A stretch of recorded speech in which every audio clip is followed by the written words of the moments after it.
আসসালামু আলাইকুম। আশা করি ভালো আছেন। আজকে ভিডিওতে আমরা দেখব SPSS এ ডাটা স্প্লিট করে কিভাবে অ্যানালাইসিস করবেন। তো আর কথা না বাড়াই আমি আমার কম্পিউটার স্ক্রিনটি শেয়ার করছি। এটা একটা নর্মাল ডাটা ফাইল। এখানে বেশ কয়েকটা কলাম আছে, যেমন name of the household member, age, gender, sex, marital status, education qualification এবং রিলিজিয়ন। এখন আমি চাচ্ছি যে আমি এডুকেশন কোয়ালিফিকেশনটা দেখব, কিন্তু রিলিজন ওয়াইজ, অর্থাৎ কোন ধর্মে কী পরিমাণ মানুষ শিক্ষিত, তাদের পড়াশোনার লেভেলটা কী রকম, এবং আমি এটা মেল এবং ফিমেল আকারেও দেখব যে কোন ধর্মের পুরুষরা বেশি শিক্ষিত বা কোন ধর্মে মেয়েরা বেশি শিক্ষিত, তাদের পড়াশোনার লেভেলটা কীরকম, এই বিষয়টা আমরা দেখব। তো এই জন্য আমাকে প্রথমে যেটা করতে হবে, আমাকে ডাটাটা স্প্লিট করে নিতে হবে। কোনটা স্প্লিট করবো? রিলিজিয়ন। আমরা এই রিলিজন ওয়াইজ ডাটাকে আগে প্রথমে ভাগ করে নেব। তো এই জন্য আমাকে প্রথমে যেতে হবে ডাটা থেকে যাব আমি স্প্লিট ফাইল। এখন এরকম একটা উইন্ডো ওপেন হবে।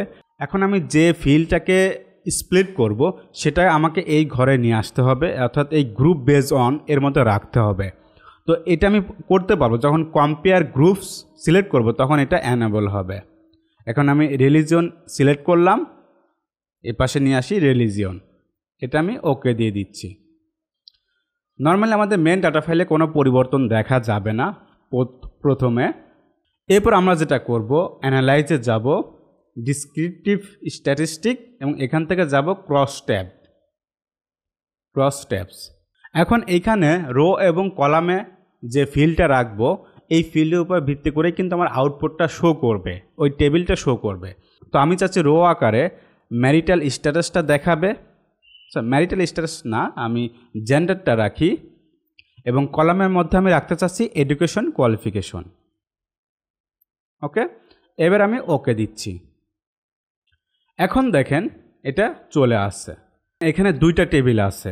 প্রথম টেবিলে আছে যে রিলিজন ওয়াইজ কত পার্সেন্ট বা কতজন আছে। এরপর আছে আমরা যে টেবিলটা আসলে অ্যাকচুয়ালি চাচ্ছিলাম সেইটা। তো আমরা যদি প্রথমে দেখি যে যেমন ইসলাম ধর্মে আছে 29 জন, হিন্দু ধর্মে আছে 85 জন, এবং খ্রিস্টান ধর্মে আছে 1 জন। এখন দেখেন এই যে ইসলাম ধর্মের মধ্যে নো এডুকেশন টোটাল আছে কতজন? 11 জন। এর মধ্যে মেল আছে 8 জন, ফিমেল 3 জন। আবার এই ইসলাম ধর্মের মধ্যে শুধুমাত্র সিগনেচার করতে পারে বা নিজের নাম স্বাক্ষর করতে পারে, এরকম কতজন আছে? শুধুমাত্র 1 জন মেল আছে, কোনো ফিমেল নাই। আবার হায়ার এডুকেশন 1 জন আছে, শুধু 1 জন মেল আছে, কোনো ফিমেল হায়ার এডুকেটেড পারসন নাই। হিন্দু ধর্মে যদি দেখি যে নো এডুকেশন টোটাল আছে হচ্ছে 39 জন, এর মধ্যে 26 জন পুরুষ এবং 13 জন নারী, এবং 2 জন আছে যারা হায়ার এডুকেশন পুরুষ এবং হায়ার এডুকেশন নারী, কিন্তু 1 জনও নাই। আর খ্রিস্টান ধর্মে 1 জনই আছে, সেটা হচ্ছে হায়ার এডুকেশন, এটা কি মেল, পুরুষ। তো এইভাবে কিন্তু আপনি চাইলে আপনি যেভাবে যে ফিল্ড ইউজ করে আপনি ডাটাটা অ্যানালাইসিস করতে চান সেইভাবে অ্যানালাইসিস করতে পারবেন। তো আশা করি বুঝতে পারছেন। এরকম আরও কোনো ভিডিও যদি আপনি চান তো কমেন্টে উল্লেখ করতে পারেন, আমরা চেষ্টা করব সেটার উপর ভিডিও তৈরি করার।